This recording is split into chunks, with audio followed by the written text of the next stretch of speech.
Ladies and gentlemen, devoted Buddhists, today we are very glad to welcome you to afternoon Dhamma.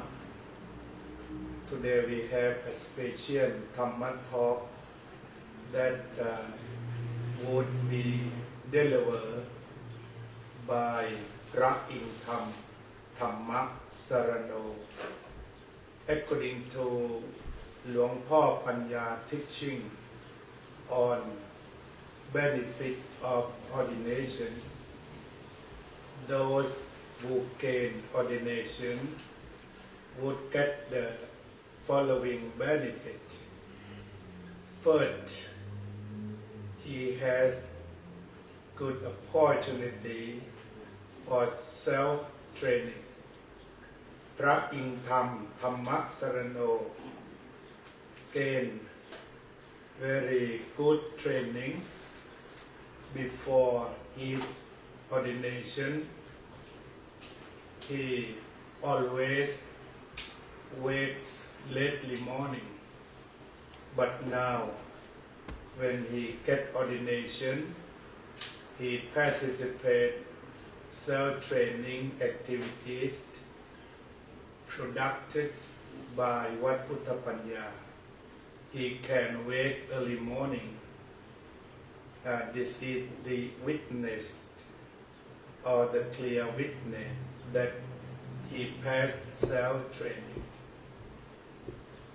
And the second, parents feel good, feel delightful when seeing the son practicing well according to the monastic rule set by the Buddha.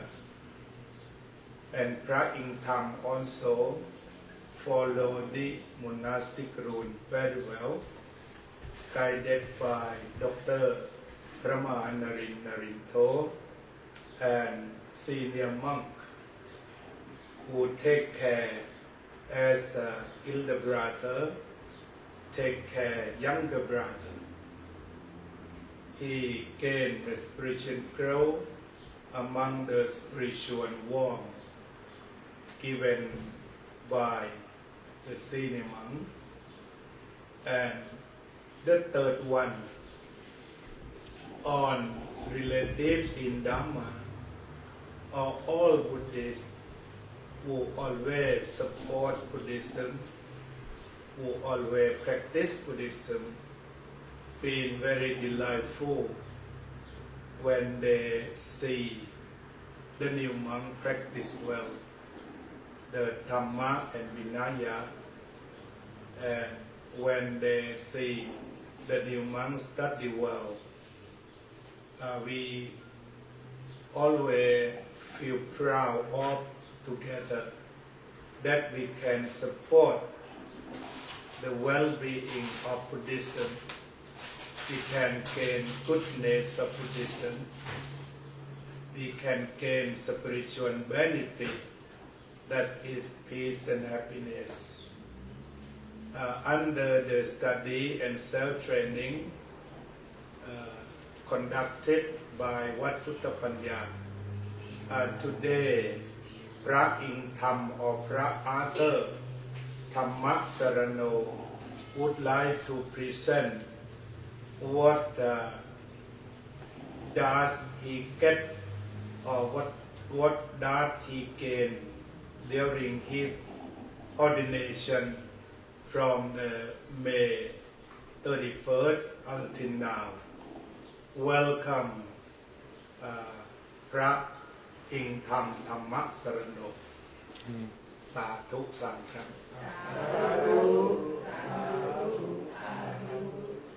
You can start now. Thank you for everyone who has come here today to listen to my Dhamma talk. I am eternally grateful for all the support that has been shown over for me for the past 4 years. I would like to thank Ajahn Janya, my teacher, for being wise and compassionate He never rushed me when I didn't understand something. So I'm grateful for the instruction he has gave me over the past 4 years. I would like to also thank the Sangha for all their support. Whenever I make mistakes or I didn't exactly follow procedures, they would always kindly help me, always gently tell me what not to do, what to do. They were never in a hurry to teach me anything. They let me live in Buddhism by my own terms. So I would also like to thank the Sangha for all their support, Ajahn Narin, Ajahn Nolong, the scholar, and Ajahn Wacharin. I appreciate all the support that you've given me, and Ajahn Jarin Doi when he was here too. I'm eternally grateful for all the support. I would like to thank all the lay followers that have come here, who have dedicated their time, their energy, their money. Thank you so much for all the support for the past 4 weeks. I would finally like to thank lastly, my mother and father for the past 23 years, for giving me a roof over my head, for feeding me, for clothing me, for allowing me to have a place to sleep every day. I dedicate this speech to you. So, yes, now let me begin my talk. There's a photo of me when I was no greater than I was 5 years old. It's probably no bigger than this table, if I'm being honest. And I'm at Griffith Park. I'm just, maybe no bigger than 5, and I'm waddling around, my, arms out, and Ajahn Chanya is like bending down, and there's a photo in my house. Not sure where it is right now, but I remember it very clearly. A lot of my early memories has not been very clear, but I do have a lot of memories about being in Griffith Park and being around Ajahn Chanya and the Sangha. So I've been surrounded with Buddhism my entire life. I think one of the most interesting things that I've come to learn about my history with this temple is that I've been coming here, there was a day, I think it was maybe the second week or the third week of a Tuesday, I don't exactly remember, but I learned from a layperson who's been going to Griffith Park, I forgot their name, I'm so sorry, but I've learned I was coming here since I was in a stroller. I've been here since I was in a stroller, and I never knew that, ever since I came out the womb, I've been here, living and breathing Buddhism. And my mother and father, they're devout followers constantly. Every day my dad and mom wake up, and my mom, turns on Ajahn Chanya or another Buddhist monk. Sorry, I don't know their names. I just know Ajahn Chanya. And my dad, he wakes up every day, goes down to pray, 6 a.m. or 7 a.m. without any fail, prays, meditates, and, even falls asleep to it, on the couch. Every single day he turns on the TV, another monk, and he listens to them when he sleeps. And whenever my mom, has any free time, she turns on other monks to listen too. So I've been surrounded for almost in my entire life, with Buddhism, And I'm saying all this is because I never really inherited that passion from my parents or from my surroundings. I never really been a devout follower. I never really meditated. I never really chanted. I was never really a follower. At some point of your life, life just carries you around. You got to have obligations. You got to do schoolwork. You have to go to school. You got to make friends. You got to go to sports tournaments. If you're into sports, of course, you don't have to be, but life just carries you around, and sometimes, you forget to, your attention is always outwards to things that you have to do in real life. And a lot of the times when life carries us away, we forget the most important things, the things most closest to us, our parents, our family, people that we cherish. But most importantly, the person that we usually forget is, us, inside our heart. What they need and what they need to do to be peaceful every day, to live in peace. We forget to focus on us. We're always focused on the outside. So, I never really felt like I had any chance or time to practice Buddhism or to be by myself for long periods of time. I felt like I was always being carried by life, by obligations, by duties that I've had to do. So I never really had time to be a practitioner. So what motivated me to become a monk? As every Thai person knows, if you want to give back to your parents for all the good deeds they have done for the past, for your entire, childhood and adult life, if you want to give back to them, you enter the Sangha. You enter monkhood. That's how you give back great merit to your parents. And I wasn't really devout. I didn't really have, any thoughts or feelings about doing this, or I was personally invested in. I just, I knew that my parents were really invested in it. So I decided I wanted to do it too. I wanted to give back to my parents. So I didn't enter monkhood for enlightenment or for any sort of those reasons. I just entered for my parents. And I remember this day very vividly. It was just about the day when I was going to come to this temple to live. It was a Tuesday, and my parents put me aside and said, I'm glad that you're doing this for us, and I know how much it means to us, but I know that you're not a devout follower or that you're personally invested in this, but I hope when you are done with being a monk for the past 30 days, you gained something from it. You learned something from it. And they said, that is my deepest wish for you. It's not that I wanted to give the good merit back. It's that, I want you to personally experience and learn something from it. And, I am happy to say, since I am here, that I have learned something over my time here. If I didn't think so, I don't think I would be giving this speech. So I will be talking about, Buddhism as a religion. I'll be talking about meditation. I'll be talking about some life problems that Buddhism has, or living here has solved for me. I'll begin. So, is Buddhism a religion? I've always wondered whether Buddhism is a religion or a way of life. I've always had these two different interpretations of what Buddhism is, and I wasn't exactly sure which one to believe. And I didn't really have time. I was, in school, going to tournaments, so I didn't really have time to investigate myself. But since I came here, I've decided to figure out whether or not it's a religion or a way of life. At a surface level, before I came here, I've always thought there was some rhymes between Buddhism and the theistic Abrahamic religions. At a surface level perspective, isn't the 5 precepts of Buddhism kind of similar to the Christian 10 Commandments, or isn't the Pali Canon the equivalent to what the Christians have in the Bible?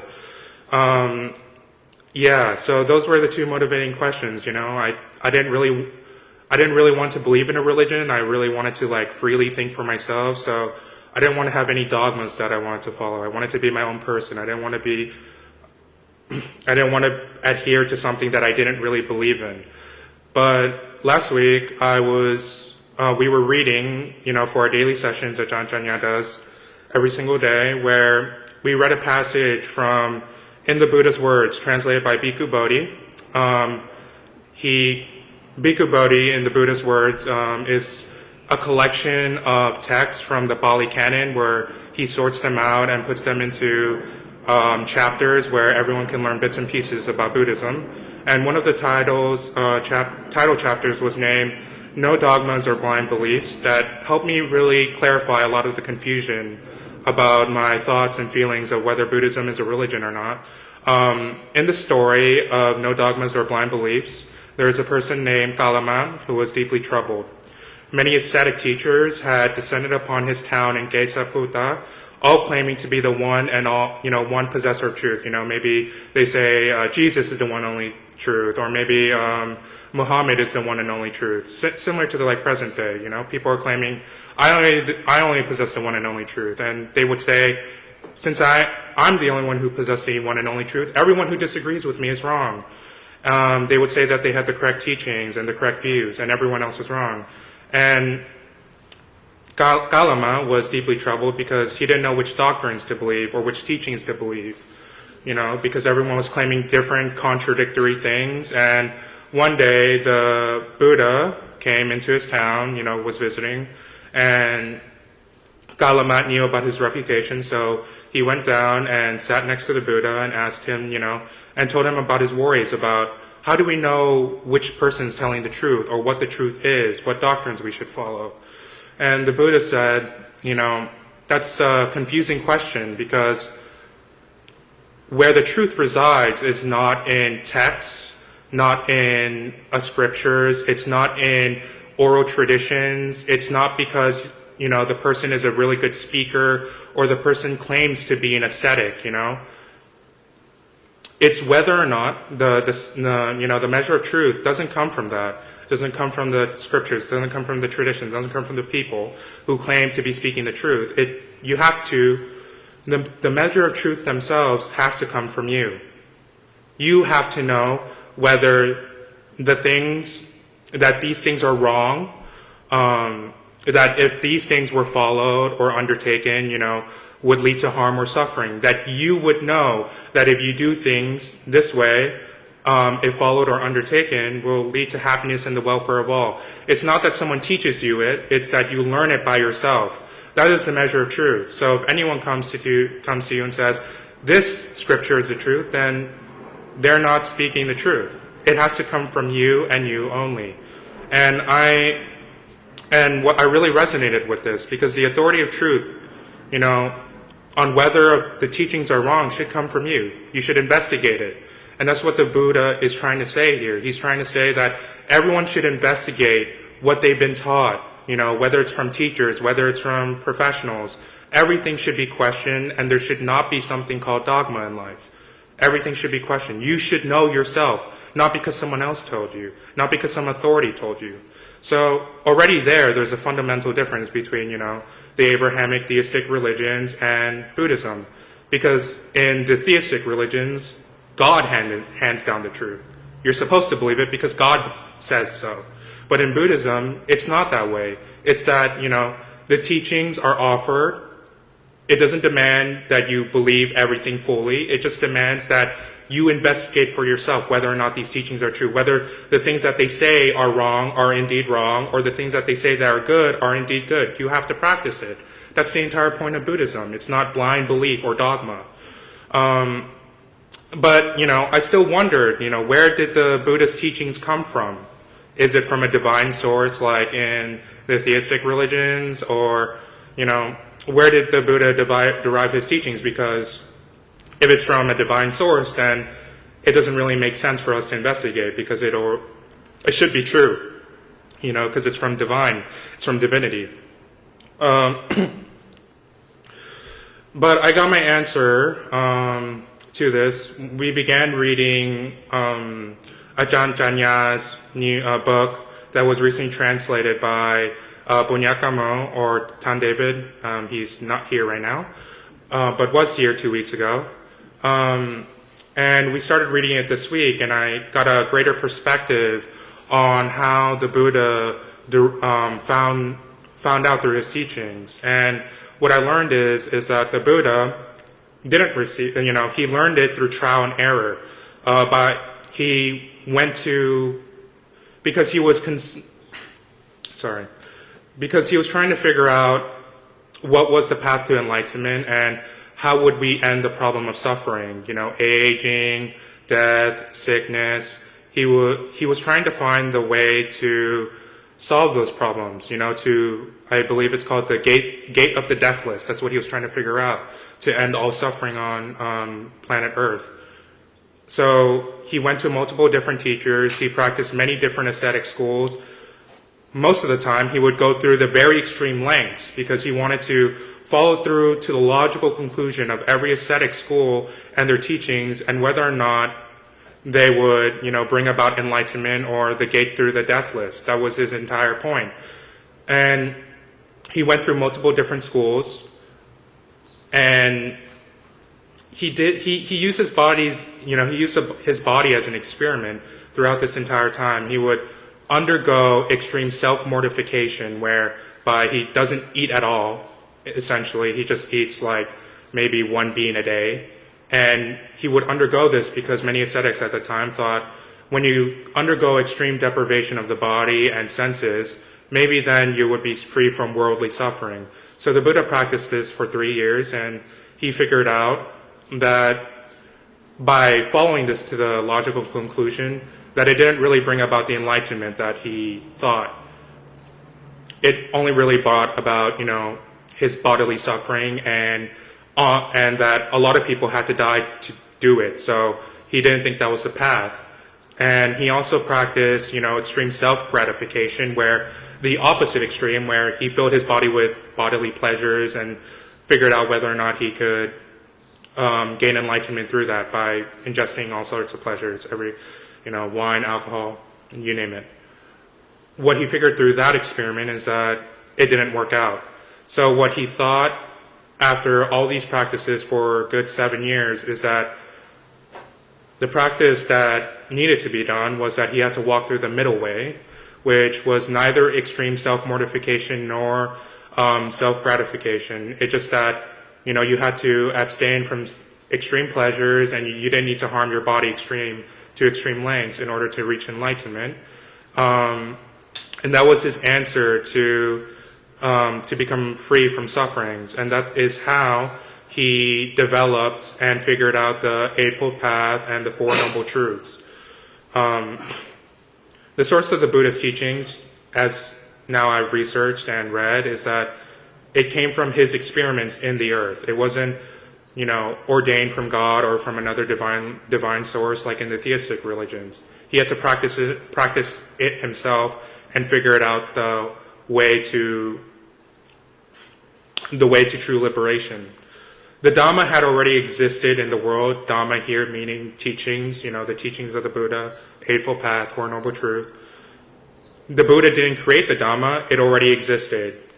He just simply discovered it through practice. It's kind of like gravity already existing. Isaac Newton just simply discovered it in a similar vein.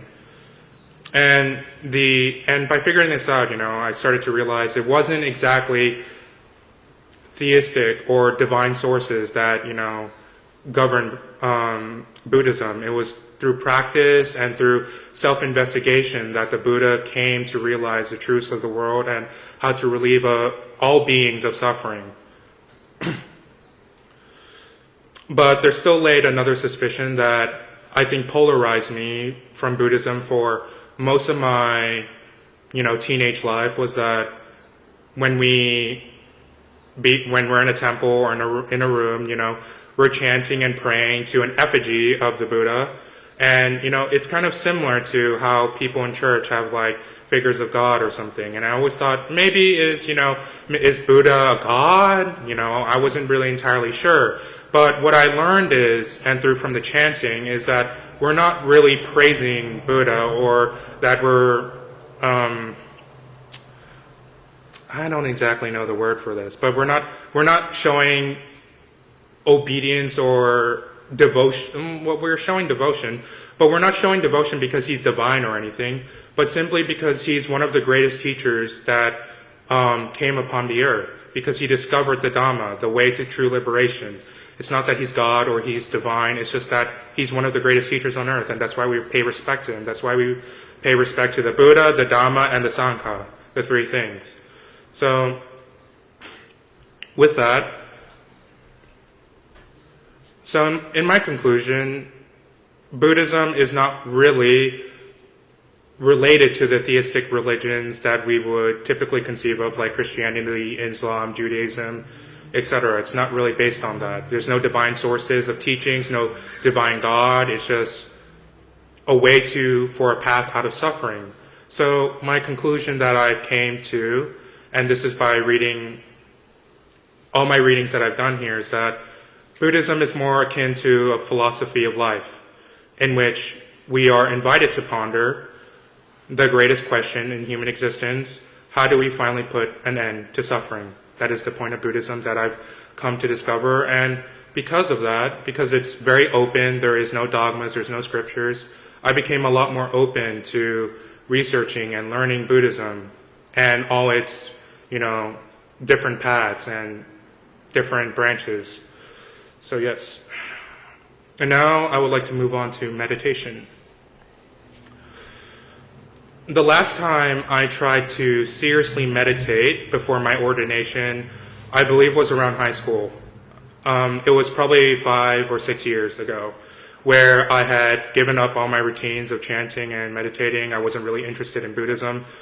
It was also during the height of COVID when it started that I had begun to be on my phone more. I was, texting friends. I was going on the internet more. There was really nothing to do. And what resulted from this was I would sleep later than I usually would. Typically before COVID, I slept at like 10 p.m. or 11 p.m. But I started, sleeping past 2 or 3 a.m. and that really concerned my parents. I think they interpret this as me being stressed out from what was happening, or maybe they really just wanted me to get in touch with Buddhism again, seeing all the suffering that was happening in the world, or maybe it was just a bit of both. I don't really know. But what they suggested during this time was that I start meditating. I didn't have to meditate all day. They recommended that I just meditate before bed. So that's what I started doing. I meditated before bed. I quickly gave up. It only lasted a week, partly because I did it half-heartedly, partly because I had the wrong idea of what meditation was. So what was my approach to meditation during the time of COVID? Well, I assumed that because there's a lot of focus on Buddhism from detachment and, being detached from worldly pleasures or things of that nature, I thought, because my thoughts tended towards like entertainment and doing fun things, I'm like, maybe the point of meditation is that I'm supposed to not think at all, just stop thinking during my meditation, to think and feel absolutely nothing. And you know how that would go. So I would get into my meditative posture right before bed, and I would, sorry. I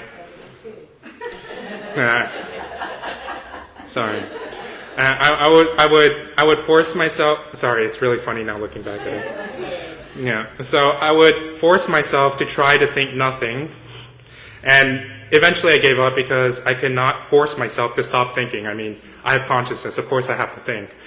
Thoughts would emerge, and I just wouldn't be able to suppress it. So I kept trying to suppress it, and the more it came up, and I tried to suppress it, the more it came up. So when it didn't work out, when my thoughts and meditation didn't exactly work out, I just ended up giving up meditation.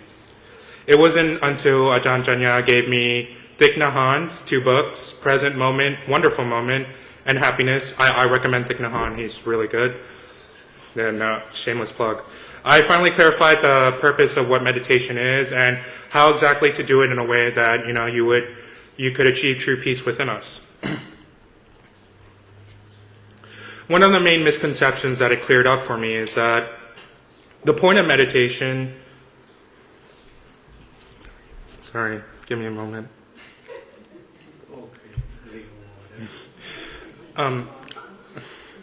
One of the main misconceptions that cleared up for me is that we're only observing ourselves during meditation. We're not trying to force anything. You cannot force yourself into peace, Adding pressure to something does not make it calm down. It only makes it more volatile. So the entire point of meditation is to observe ourselves, to observe the arising and passing away of things. And it is also, as we all know, equally impossible not to think. It happens spontaneously without instruction. What we're trying to do is to see the thoughts arise and pass away. The impermanence of our thoughts, the impermanence of anger, the impermanence of pain, the impermanence of sadness, the impermanence of unwholesome thought formations. Once you can see the impermanence of these forms, they can no longer accumulate inside of you. And if they cannot accumulate inside of you, they cannot trouble you. That is the entire goal of meditation. If all unwholesome thought formations are impermanent, then you can be at peace with yourselves. So, how do we begin to start meditating? Stereotypically, most meditation is imagined to be in a sitting posture, namely the lotus form. But meditation can be done in any posture. You can be sitting in a chair, standing, even laying down. You should pick whatever posture is most comfortable to you. If you pick a posture that is alien to you and causes you discomfort and pain, then your mind cannot be at peace. Do not force anything. Do what brings you comfort and peace of mind. Now the question is, how can we relax? Now the question is, how can we relax the mind and begin observing ourselves? The answer is to observe our breathing. It is one of the most fundamental activities that sustain our life, yet we often don't pay attention to. The breath is the most foundational block in meditation. The goal of observation of our breath is to allow us to breathe deeply and more slowly. By achieving this, by breathing more slowly and deeply, we allow ourselves to relax. You may want to try right now to consciously breathe in and breathe out 10 times. You may notice tension in your shoulders and other muscles in your body noticeably decrease. Another reason why breathing is the most fundamental building block in meditation is that when we breathe in, every single organ, including the brain, is sustained by it. When you consciously breathe in and breathe out, you are aware of your own body. Your thoughts are not outside of whatever obligations you have to do, whether it be homework, whether it be taxes, whatever you need to do. Your thoughts are not focused outward, they're focused inward to the body. That's why when doing meditation, you have to focus on your breath. That is one of the most important things. And I said that the breathing allows us to become more relaxed and, relax tension in our body. Before I came here, what I realized was there's a lot of, I would walk around and my shoulders would scrunch up and I wouldn't really know that. But when I came to sit down and meditate and focus on my breath, all the tension from my shoulders will noticeably decrease when I do it. And that is the healing power of the breath. When our body becomes more calm and more relaxed, our minds also become more relaxed and calm. When both our body and mind are calm, we are one with ourselves and at peace with ourselves. Thich Nhat Hanh has a gatha that he provides in present moment and wonderful moment that I would like to share. Breathing in, I know I'm breathing in. Breathing out, I know I'm breathing out. As the in-breath grows deep, the out-breath grows slow. Breathing in makes me calm. Breathing out brings me ease. With the in-breath, I smile. With the out-breath, I release. Breathing in, there is only the present moment. Breathing out, it is a wonderful moment, which can be summarized into in, out, deep, slow, calm, ease, smile, release, present moment, wonderful moment. This wonderful gatha that Thich Nhat Hanh provides the sketch for mindful breathing that is helpful for both beginners and advanced practitioners of meditation alike. I often use present moment and wonderful moment as a cue whenever I feel my mind starting to wander around. It makes me return to my body and to the present moment.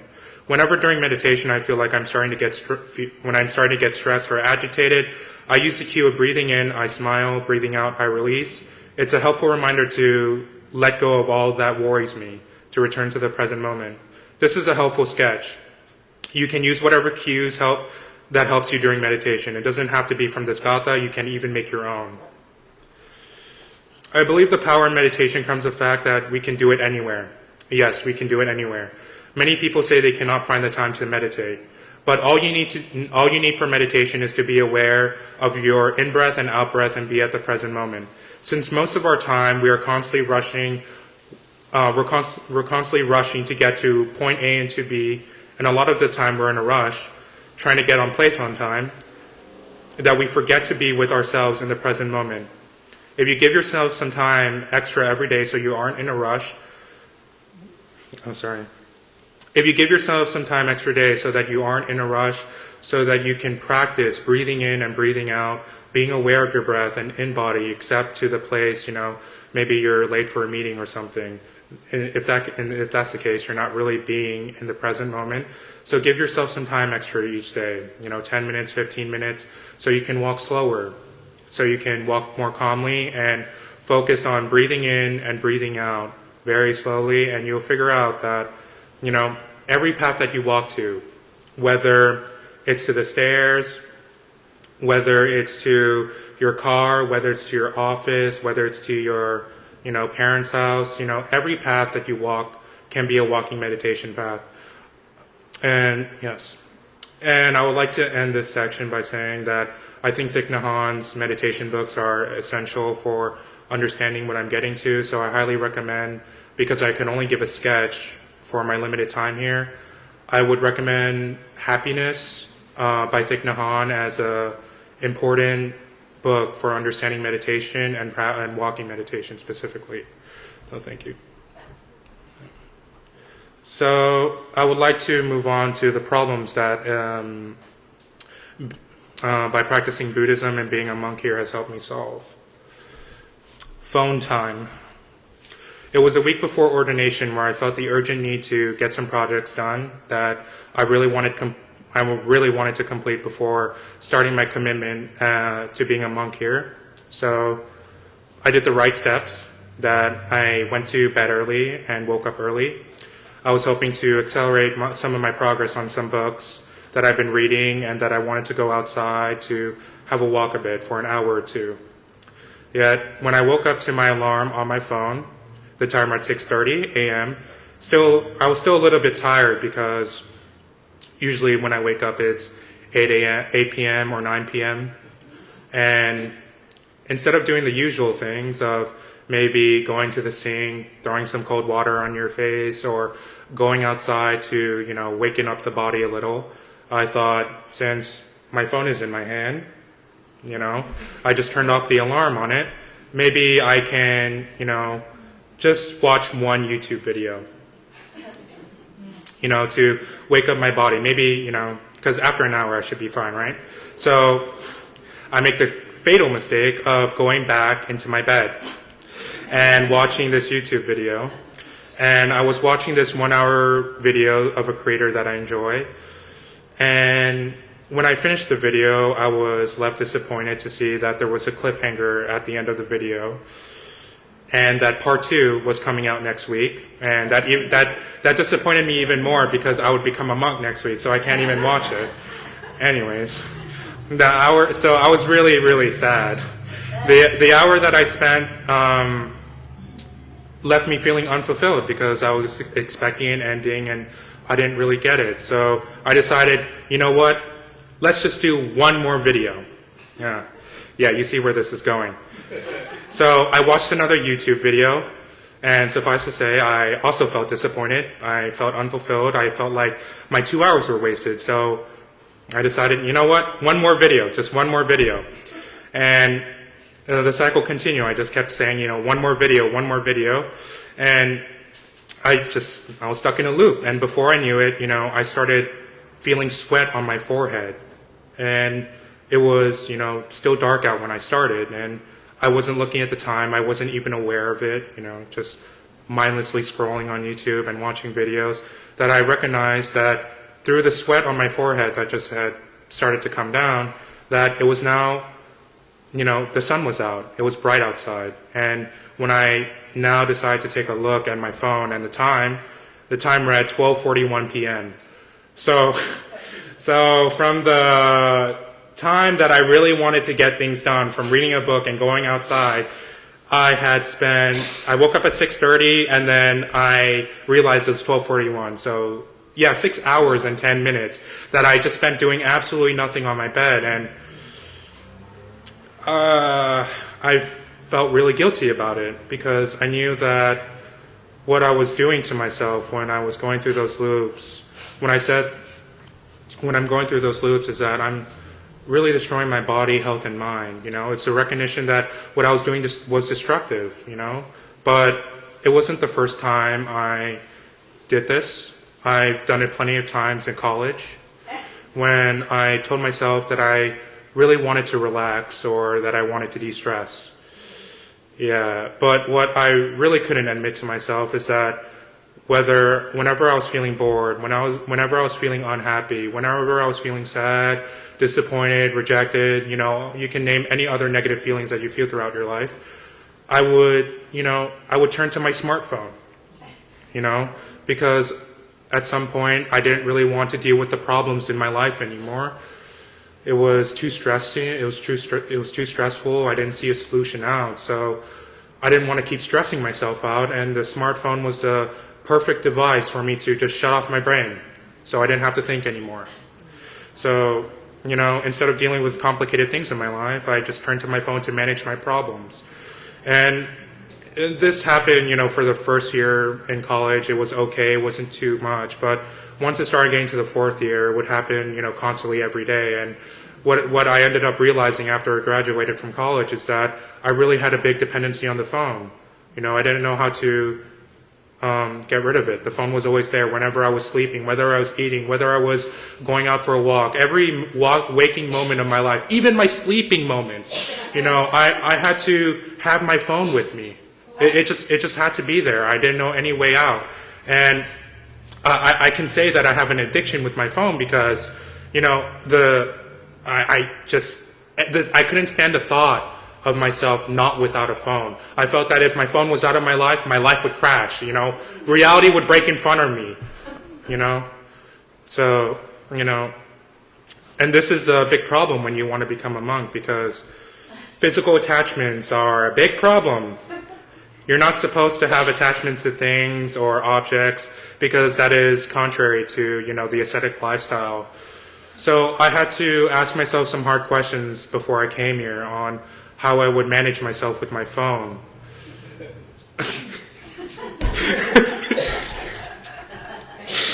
Sorry. My bad.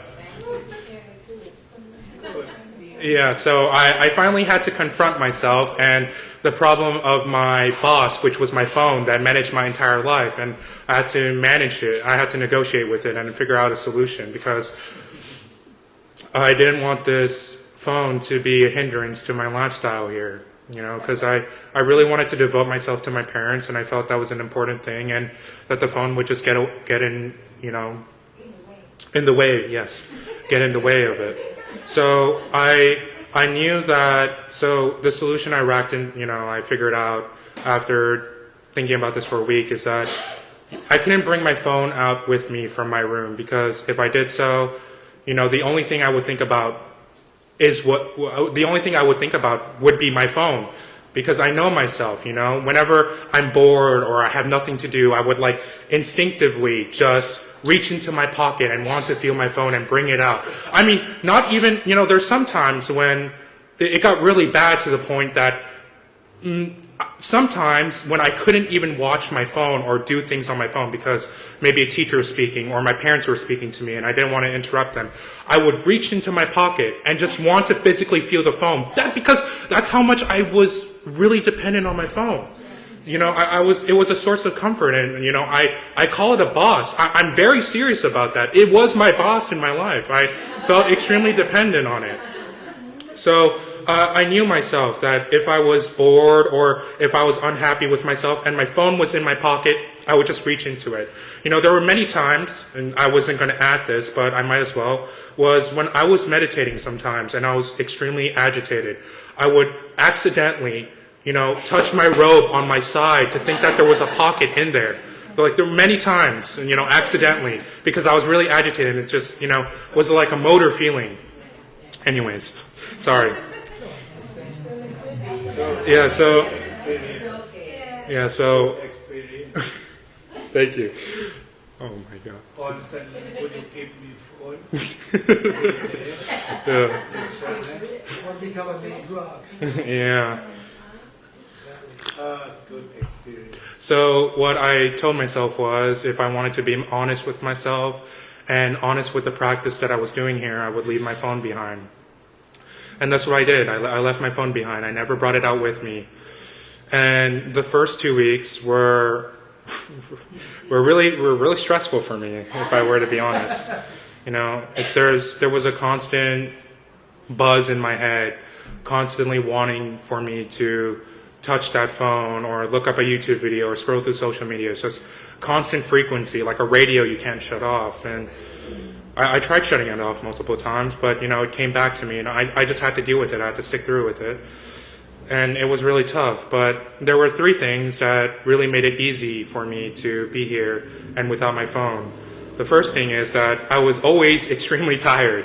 So I wasn't really used to sleeping from 10 p.m.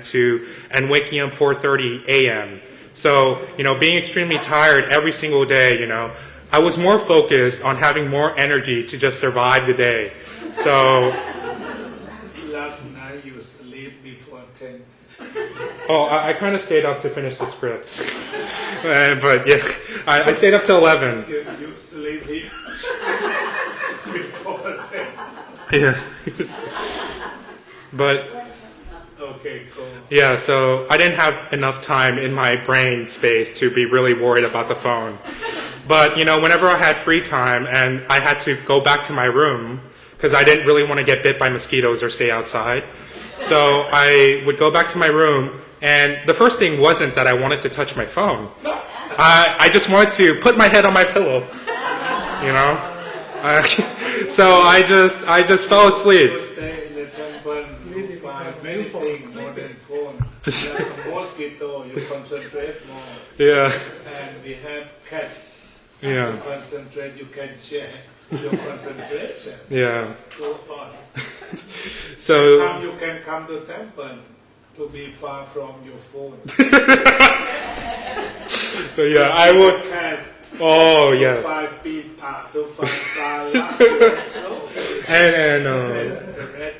and Brownie ด้วย Don't forget Brownie and Garfield. So, I would just instantly fall asleep, and this was my life for the first 2 weeks. And so most of the time was spending, cleaning, meditating, and chanting, and eating. And whenever I had free time, I'd just fall asleep. And it was really nice to be away from my phone during those times, even though I was extremely tired. The second thing that really helped me was that I had another monk that ordained with me named Buddhapanya or Tan David. He is no longer here, as I said, but he's he's with us in spirit and heart. It was nice to have a person who was a new initiate into the holy life to talk about the experiences that I was going through, and I was really moved by the fact that he was a white guy from New York. He wasn't in the Thai community. He's been practicing Buddhism for 3 years, but knowing the Thai community and knowing practicing Buddhism for 3 years is an entirely different proposition of living with those people for 2 weeks, people that you don't really know, people that you can't speak your language with, And I was really moved that he made that commitment to come out here and, practice the holy life, as a person who was in this community, who knows how to speak Thai to, a level that is conversational, and that I've been surrounded with Buddhism my whole life, but wasn't a follower, It really moved me to take this practice seriously. And whenever my condition was really tough, and whenever that radio in my head just wouldn't stop telling me, wouldn't stop talking to me, I came back to the fact that there was a physical living being right next to me who is probably making a greater sacrifice to be here than I was, So it was a great relief to me, and I never really told him this, but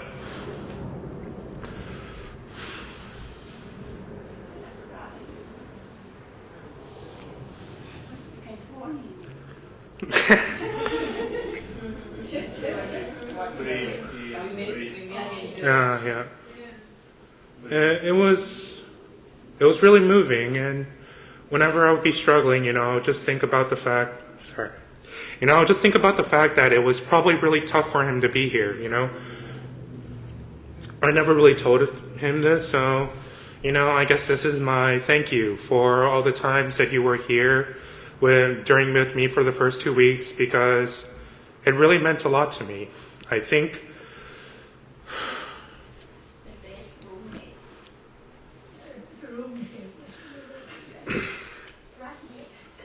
Sorry.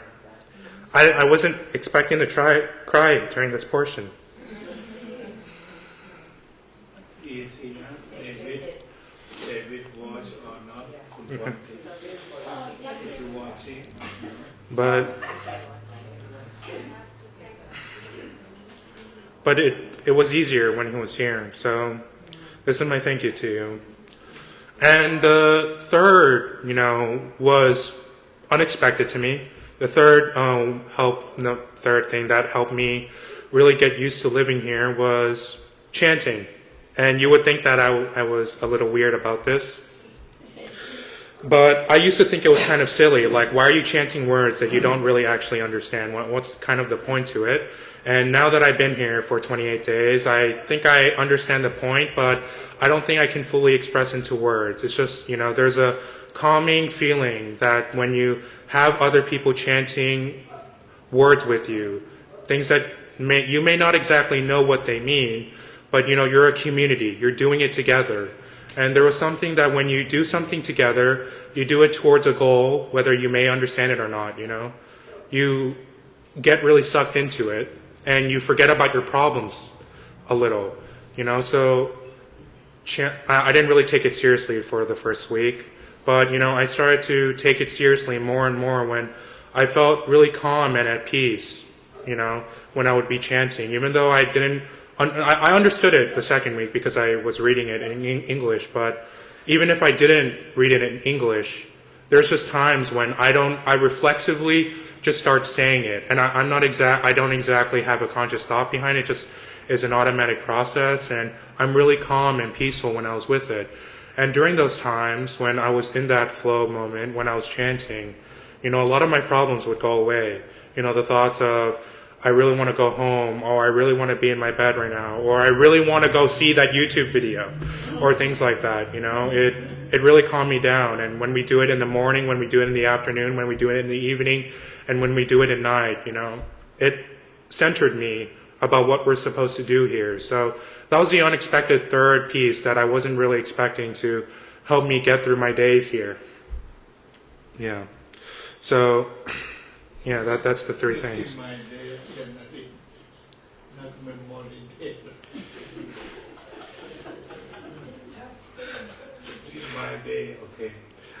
But it was still tough. It made my days easier, but it was still really tough. The annoying frequency in my head just still would go off and on, still turned on like 80% of my day, but I was starting to be more in control of myself, but it was still there. It was still really tough. And there were moments, where I would really want to break back into my room. I just told myself, I feel like this place is a jail cell. I really want to get out here. I really want to get back into my room. I'm serious. There were some times where I really felt that way. My compulsion to reach into my pocket, just sometimes I couldn't help myself. And what really helped me is that I had to be outside most of the time. I couldn't go back into my room, even if I really wanted to break into it. So, it's always like a really bad sound. It's that, it just tells you that if you had your phone in your hand, you would feel a lot more at peace. But the fourth thing that took me some time to get used to, and I think was the hardest portion of my time here, but really helped me later, was I had to learn to do nothing. And by doing nothing, I mean that I had to meditate. I mean, you would think that that doing nothing would be the easiest part of your time here. I mean, you're doing nothing. What possibly could be so hard about that? But what I've come to realize is that your mind is a machine that wants to just continually make noise and want to do something. It wants you to go, to move, to run, You always want to be somewhere. Your mind always wants to tell you to do something. And in my case, it was telling me to run back to my room. So I had to learn to, sit with myself, sit with my thoughts, and actually confront myself and my problems by doing nothing and sitting there. And it was probably one of the hardest things to do. But once I started to master, I don't think I'm a master yet, but when I started to slowly learn how to control myself and look at the arising and passing away of my thoughts, I started to get a lot more calm and more peace. And whenever that radio, I keep saying, comes on, I would be able to turn the knob to turn the sound a little lower. I started to be able to have I was starting to have more control over myself. So that was also the fourth part, but it didn't really come until like the second week and the third week. But it was still one of the hardest things I had to learn to do here was sitting by myself and meditating. And I didn't recognize fully before I came here. I did say that I knew that my phone was really self-destructive for me because I knew that I was spending way too much time on it. But there was other aspects of my life that I did not know that my phone was taking away from me. And this happened, this is the fourth week. So last week at, I believe it was Friday or Saturday, I was sitting here, I was sitting here for lunch, and I was feeling deeply unhappy with myself because I really wanted to go back into my room. The phone was still there, radio frequency was really loud in my mind during that moment. And I really wanted to go back to my room, and I couldn't help myself. Like my feet would physically move sometimes. I was in a really bad state at that time. And right then and there, because I was eating, right, I bit into a piece of apple, and I thought, wow, this is really delicious. But the fact is, I recognized for a moment that it was delicious, but then I recognized that I just ate 5 other pieces of apples, but I didn't recognize it was delicious at all, And it came back to me that I wasn't able to enjoy this piece of lunch at all.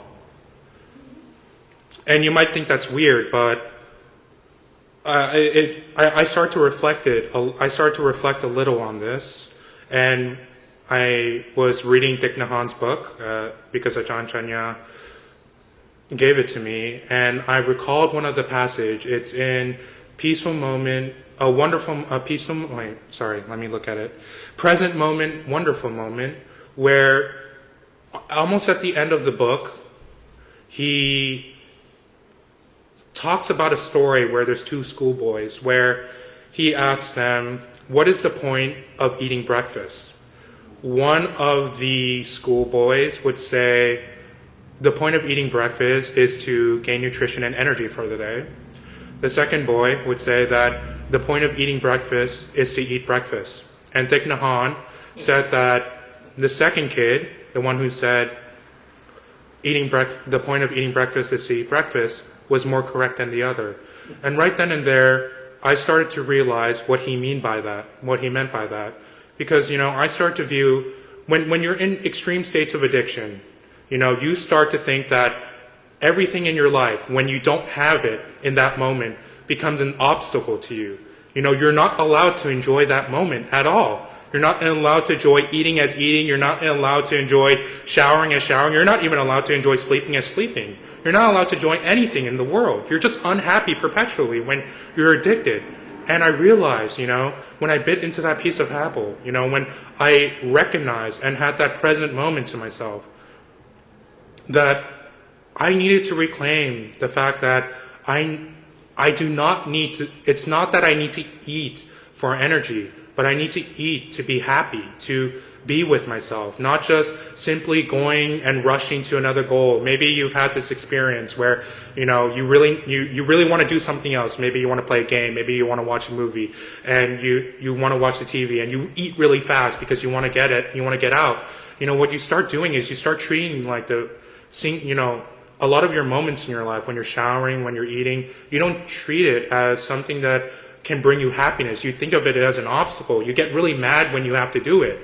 And when I recognized that moment, when that piece of apple was delicious, and I started to eat more mindfully, that radio just turned off completely. I was able to enjoy the apple as an apple, the egg as an egg, not the egg as, I need to, beat this egg and then eat it quickly. It's not that.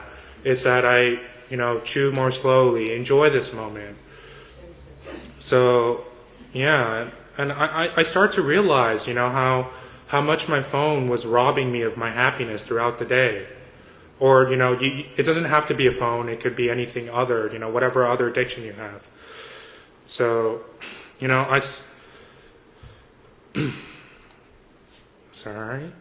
And by the end of the third week and the start of the fourth week, I was able to start to turn off the radio at times and be at peace with myself. It wasn't always a constant buzz. I can enjoy things like feeding the cats, meditating. I felt free from that influence, that constant noise in my head. Sorry. So, and I credit most of the fact that the thing that really freed me from my phone the most was that I left it in my room. I had to really had to face life without the phone. It could not be my boss. It could not manage my emotions anymore. It can't manage my happiness anymore.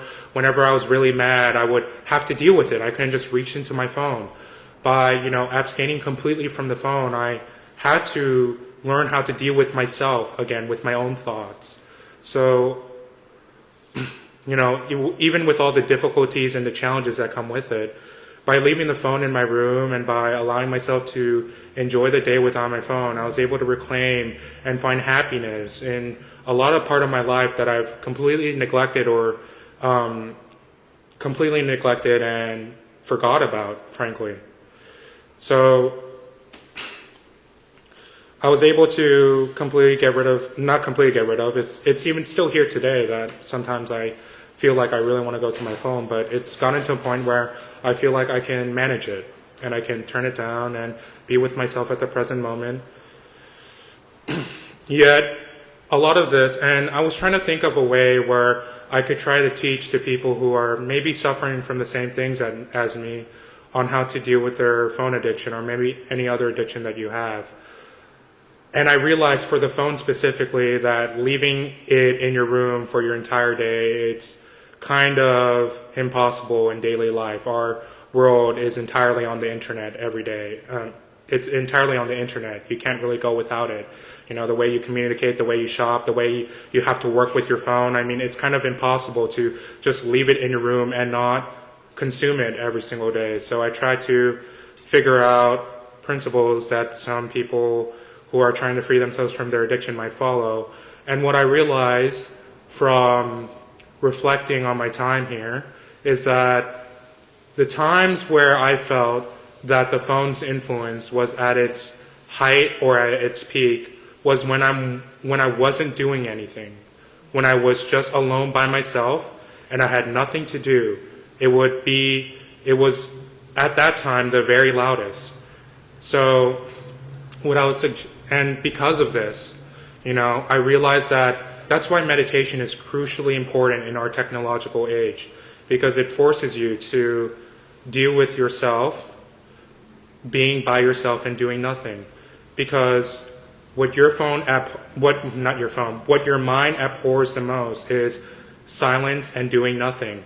Because when you're doing nothing, your phone just wants to naturally wander, move, run, and wants you to get up and do something.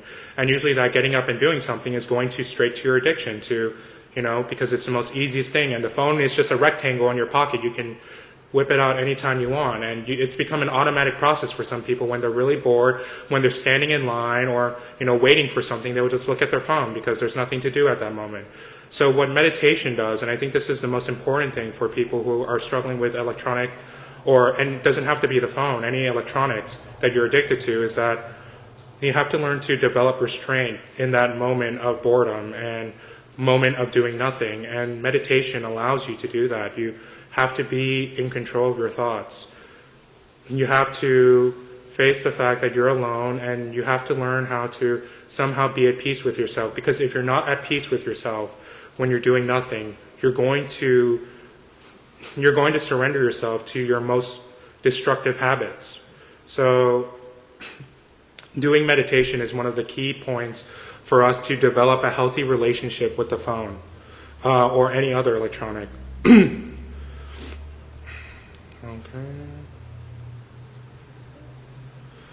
And, one might say in response to the fact of meditating that they're busy every day. They got things to do, bills to pay, food to put on their family's kitchen table. But in my response is that you can do meditation anywhere. I mentioned before, you can do it while walking. I mentioned in this section that you can do it while eating. You can eat mindfully without the phone. Or you can even do it while you're showering, or even when you're sleeping. You know, when you make your life zone-free of any electronics and you're only focused on mindful breathing in and out, because the only thing you really need for meditation is breathing in and out. You can do it anywhere because you're always breathing constantly.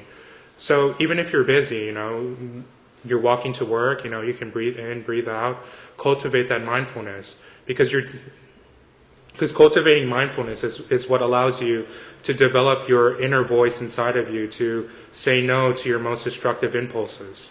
That's what allows you to do so. So if we make a commitment, you know, when we're showering, when we're eating, when we're maybe walking or any other activities that you're doing, to mindfully breathe in and breathe out, you're doing meditation right then and there. So everyone can do meditation. Everyone can develop their, and cultivate their mindfulness every single day. It doesn't have to be in the lotus position while sitting like monks do. The second thing is that you can create blocks where you don't have to have your phone. The best example I can give is in the morning. You know, if you wake up and, you know, when you wake up, you don't really have to be on your phone. You don't have to connect with anybody. You don't have to talk with anybody. You don't have bills to pay in the morning. You know, you can make your morning a zone free of your electronics. You don't have to touch it. And, you know, you can do things like showering or getting ready for the day, but you make a commitment to yourself to make that time in the morning when you wake up a zone, you know, completely free from your electronics. If you can make that commitment by, you know, dividing your life into blocks where, you're absolutely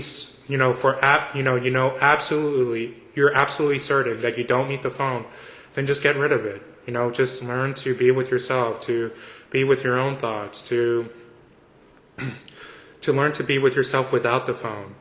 You know, you can make those blocks. In the morning, I say in the morning specifically because I realized throughout the time that I've been here, I've had a lot more energy when I'm not on my phone. When I start my day, you know, getting up, getting dressed, and getting free with distractions, I feel a lot more, you know, I have a lot more energy to do things. But when I was on my phone, no matter how much rest I had, if I got up and started going on my phone, you know, I would feel tired after doing it. You know, my mind would feel sluggish. It would feel like it turned off, and I didn't really want to do anything. So I think that in the morning, if you can make the commitment to do absolutely nothing, do what you need to do, but don't touch your phone, you will be in a much better place in your life. You'll feel like you have a lot more energy. Another place where you can implement that, I think everyone can, is maybe you make a commitment 1 hour before you go to sleep that you don't touch your phone. You let it go, because I don't think you need to touch your phone at 10 p.m. at night. I don't think anyone needs to do that. So if you can let go of your phone, you know, be with yourself for an hour. You don't even need to meditate. You can eat, you can do whatever, but make a commitment to make that a zone, you know, make that a block of time where you don't touch your phone at all. Make that commitment. And there's a lot of great benefits for technology. You know, you can, you know, right now it's being transmitted through an iPad, you know, this Dhamma talk. There's a lot of resources, math, education, that is on YouTube, and we can connect with a lot of people that we might have not connected otherwise if we didn't have our phone with us. It has the power to enrich and destroy our lives in equal proportions. It's just a matter of how mindful we are with it, how we approach our relationships in relationship to it. Are we intentionally using it, or are we being controlled by it? Okay. So I'd like to move on to the next section. The prison in our lives. There's a Ajahn Brahm lecture called 4 Ways of Letting Go. In this, he tells a story of a monk who has gone to teach in a prison. The prisoners, liking the monk who taught, invite him with cookies, with coffee and something else, I forgot. but they invite him to stay because they really liked him and they really want to know what he does every day. And so the monk, having been given coffee, decides to stay, and the prisoners ask him about his life in the monastery where he lives. And the monk starts talking about his life in the prison. He says, yeah, I get up 4 a.m. in the morning. And the prisoners were like, wait, you get up at 4 a.m. in the morning?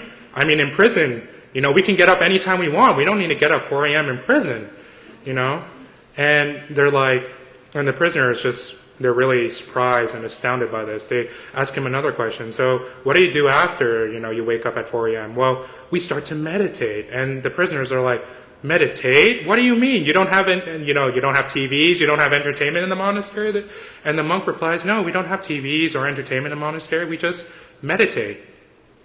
And for the purposes of our discussion, I highly recommend you watch the full section of this story. I don't really want to say it in full because it's not my story. You can type in Ajahn Brahm, 4 Ways of Letting Go. But for the purposes of this talk, the monk keeps going on about his details in his life in the monastery. And every detail that the prisoners hear, they keep getting more and more surprised, more and more, and they feel sad for the monk. Like, wow, you are really having a horrible time there compared to us in prison. Like, you must be suffering there. And one of the prisoners, apparently, they felt really bad for this monk, and they kind of just blurted out, that's terrible in your monastery. Why don't you come with us and live in the prison instead? So, I highly suggest you watch the full. It's really funny. Anyways, but Ajahn Brahm, when he goes through this story, he asks a crucial question. What if life is really so demanding and tough in a monastery? Why is it that everyone in there wants to stay? And why does everyone in prison want to go? Why is everyone in the monastery who comes in, wants to live there, wants to be there, and everyone who's in prison is just so excited to leave every single day. Like, they just don't want to be there. And Ajahn Brahm comes to the conclusion, that the only difference between living in the monastery and living in a prison is that the people in the monastery want to be there. They want to live their life there.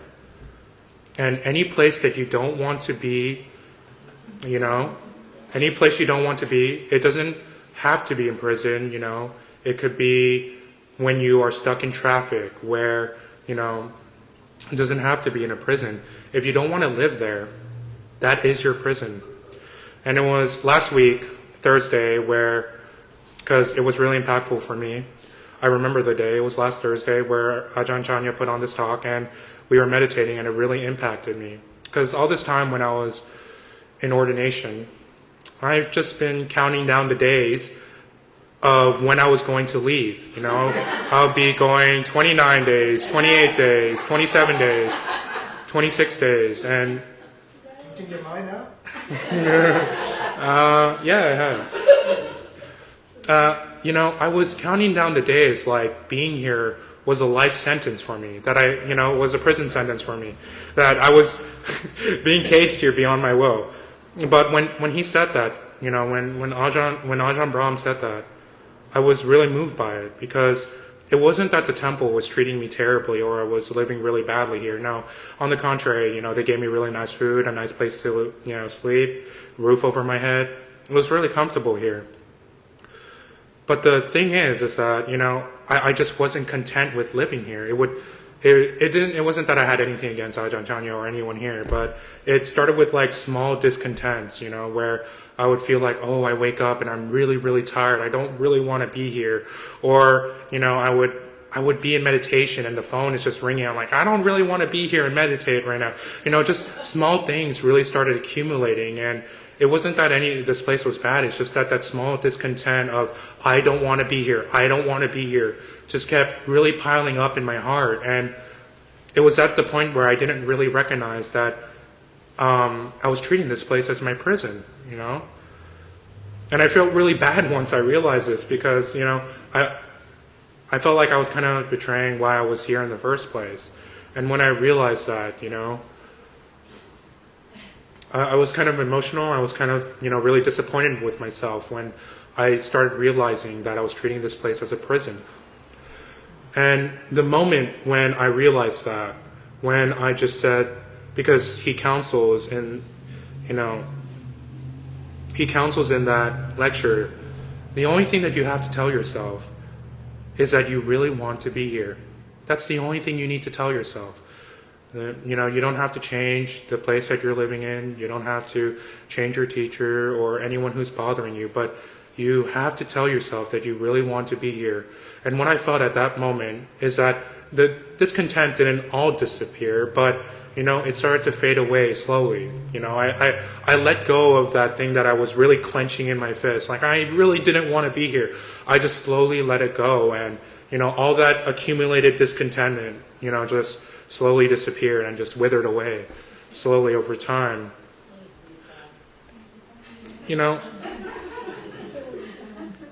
I finally accepted there's other things of why I didn't want to be here, but once I accepted that I was here, that I have to be here no matter what, and I just have to accept that fact.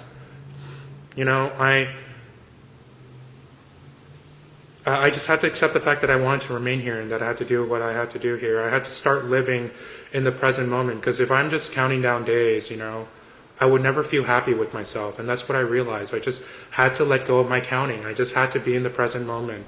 And that's when I fully let it go, at that moment, when I said, I promise myself right here and now, I will not count the days left being here. There are many prisons we built in our lives, and he talks about this. Oh, sorry, I kind of skipped the portion. But once I stopped fighting reality, I finally felt free with myself, free to smile, free to laugh. I finally let myself out of a jail that I constructed myself in. It's the jails that we make in our lives are all in our head. All we have to do is, the only key that exists is we just say we want to be here. And we built many prisons in our lives, Maybe you don't want to be at home with your wife or husband, or maybe you don't want to be at school with your teacher because they treat you harshly. You can't really, or maybe you're stuck in traffic all day and you're like, why is it that I have to be here? And it really makes you angry. But if you tell yourself, you don't have to change your wife or husband. You don't have to change your teacher, and you certainly can't change you can't change LA traffic, especially in LA. You can't change traffic, but you can change your mind. The only thing you can do is to change your mindset and tell yourself that you want to be here, and you will see yourself let go of the fist that you closely, tighten in your life. It's not good for yourself. It's not really healthy, but we do it because, it's automatic. We build up we build discontentments up, and we build it so much to the point we start telling ourselves we're not meant to be here. This place is not for me. It's a natural reaction, but what we have to recognize is that this place is not a prison. It's not built to hold us. That is how we let go of the prisons in our lives. And one of the most terrible phenomena of all, and I have succumbed to this, is that we treat our bodies like prisons. We don't want to live in it anymore. Maybe it's because you think you are fat, you're ugly, or any other negative traits you think of. Maybe you think you will be happy when you get rid of that trait, once you transform yourself. Maybe if I'm not that stupid, if I was just a bit smarter, or if I lose weight, maybe more people will like me, things like that. But if you never change your mindset to yourself and to your life, your body will forever remain a prison. Doesn't matter how many changes one makes to their life. If you can't accept yourself as who you are right now, you will never accept any future version of yourself, no matter how many improvements you make. Or to put it another way, how can you be happy tomorrow if you can't be happy today? We construct many prisons in our lives, but our key to unlocking happiness doesn't lie in some future tomorrow. Our key to happiness is accepting the here and now, to want to be here and to live here. Once we do that, we will be able to smile again. We will be able to live again. We will be able to live again with ourselves no matter what happens. And that segues into my next section on being yourself. This is probably the most personal.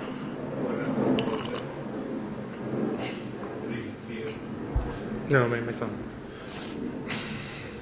On just being yourself. Before I ordained as a monk, I've been unsatisfied with my life for the past 5 years. I have no real hobbies or interests I can say I genuinely pursue.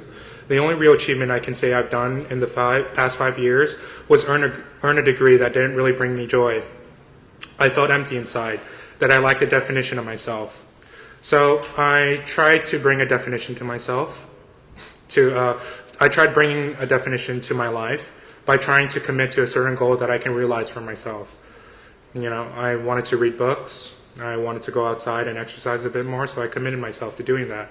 I would commit myself to making schedules, to plan to better myself, improve myself. Maybe then I'll find a definition that I lacked. Maybe I will feel less empty inside.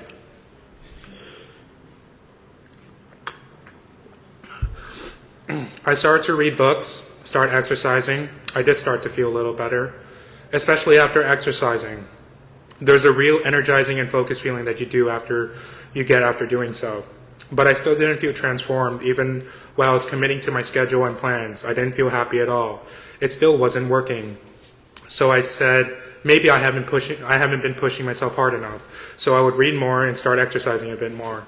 Yet my body couldn't sustain the increased workload I was putting into my body. I eventually burnt out of the plan I was committing myself to. I felt like a complete failure.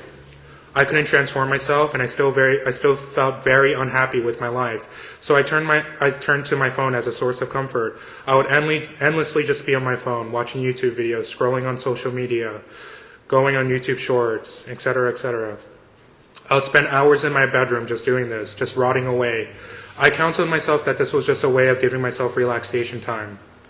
And after a couple of days of just rotting away in my bed, mindlessly being on my phone, the incredible guilt of knowing that you're being so destructive with life, it gave me the energy of trying again, making some new plan to start working on myself. And I did. It started working for a time being, but what I just said, repeated itself again. I felt disappointed I wasn't getting results or feeling better. I would constantly push myself harder. Then under all the stress and tension it creates, I would just give up. This would happen a few more times.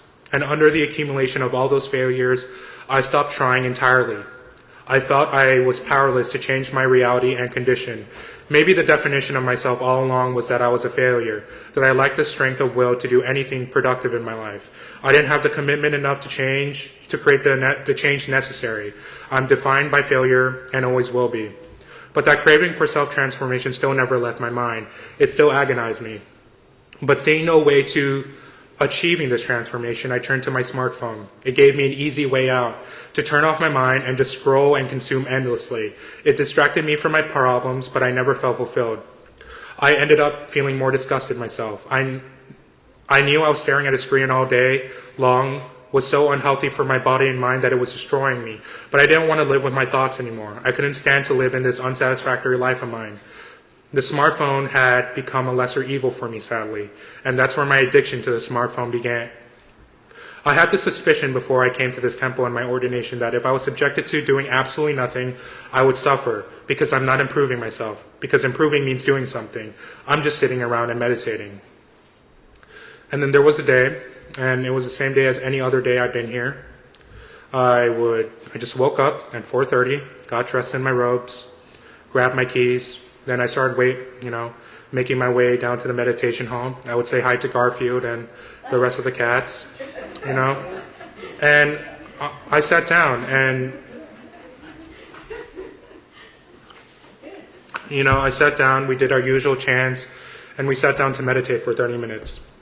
Nothing absolutely changed, nothing. Just the same schedule, same routine. But I realized after finishing that meditation that I felt at peace with myself for the first time in my life, at peace with myself for the past 5 years. I was at peace. I didn't feel any resentment to myself. I didn't feel mad at myself that I wasn't doing anything, improving myself. And it really shocked me. I'm like, I'm not doing anything right now. Why am I so happy with myself? Or why am I so content with myself? And I was really confused, and I spent the entire day thinking about this. I'm not improving myself. I haven't, exercised more, or I didn't really feel any smarter than I was before ordination, And I spent trying to understand what exactly changed here, And what I came to that perspective is that I changed my perspective. That is the only thing I changed. I no longer viewed my happiness tied to some future better me. I had let go of all my expectations of myself. Once I stopped clinging to the idea that today shouldn't really be this way, prison, or why is this happening to me, the suffering ended. It's like being in a traffic jam. Everyone knows it's inevitable, especially in LA. Yet many people get intensely angry or frustrated with it. Why? Because we have that expectation that today shouldn't be this way, or why is this happening to me? The gap between what reality is and what our expectation of what it should be invites dissatisfaction. But once you let that expectation go, the traffic jam doesn't go away, but your feeling of anger and frustration will soften, and you can become content with yourself.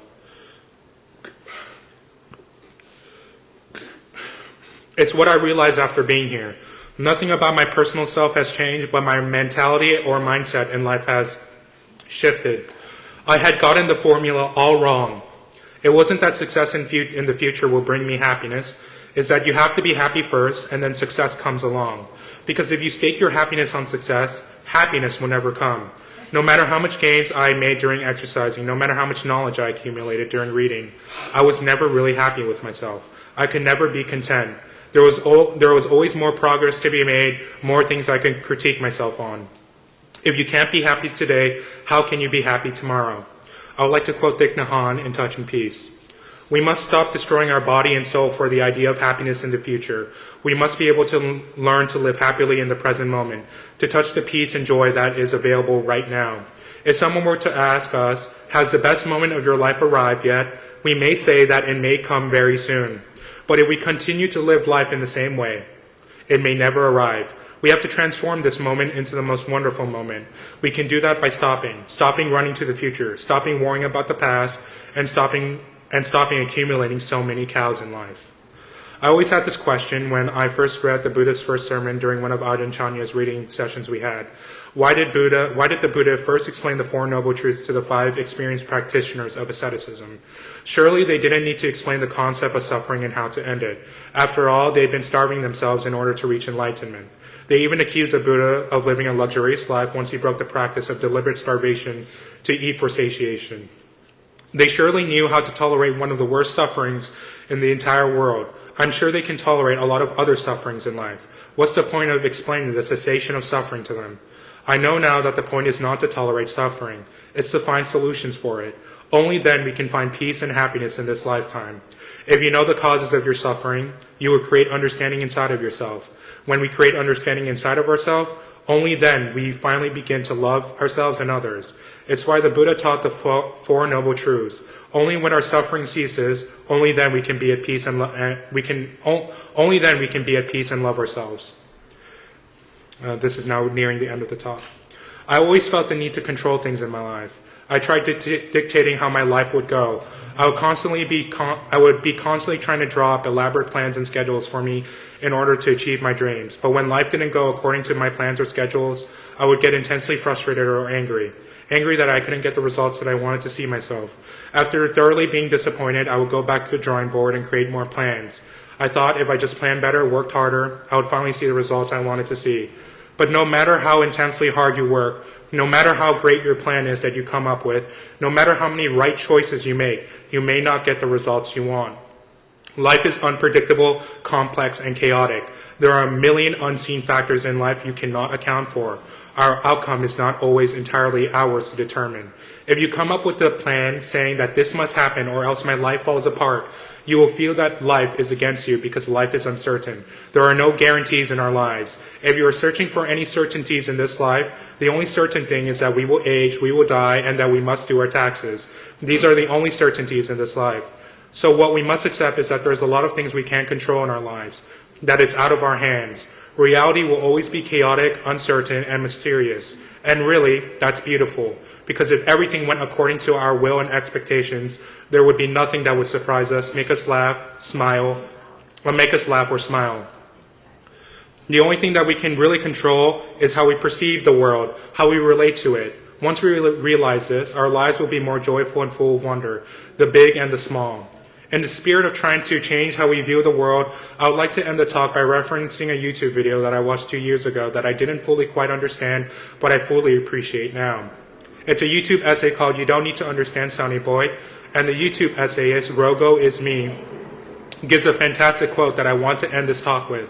The quote is, "Art is not supposed to be transliterated. The experience is what matters. If it wasn't, why are paintings so large, but the plaque explaining what they mean so small?" Often when we're looking at art, we try to find the words or thoughts to describe it. Maybe saying, oh, this art piece is very, very beautiful. Yet when we say the words, we are not experiencing the art as it is. We are absorbed in our own head, our own thoughts. We're not experiencing art as art. It is the same in real life. We are often not experiencing the world at all. The beautiful sunshine, the lush trees, the kids playing and laughing, the birds singing. Often we're stuck inside our own heads, absorbed by our thoughts, worries, and anxieties that trouble us. Our steps and movement are riddled with anxiety and suffering. We miss all the wonder and beauty the world has to offer. If you get anything out of this talk, I hope that you view your life as a museum with beautiful paintings, that the inside of you and outside of you, there exists magnificent paintings waiting to be touched, perceived, and discovered, that life is a treasure of paintings just waiting to be unearthed every single day. If we let the plaque of thoughts, doubts, angers, anxiety narrate our lives for us, we might miss something truly beautiful. May we let go of what consumes our minds and torments us, and let us become one with the present moment. Thank you for listening.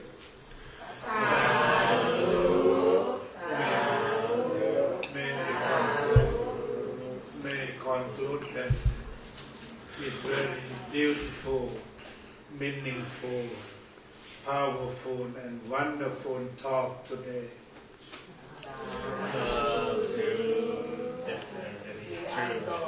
Do you have some question or comment to him? No, I'm just thinking to count the day. No more. I have a question, so that I don't want to interrupt you. ได้เลยพูดได้เลย What's the question? Oh no, any questions? Present moment.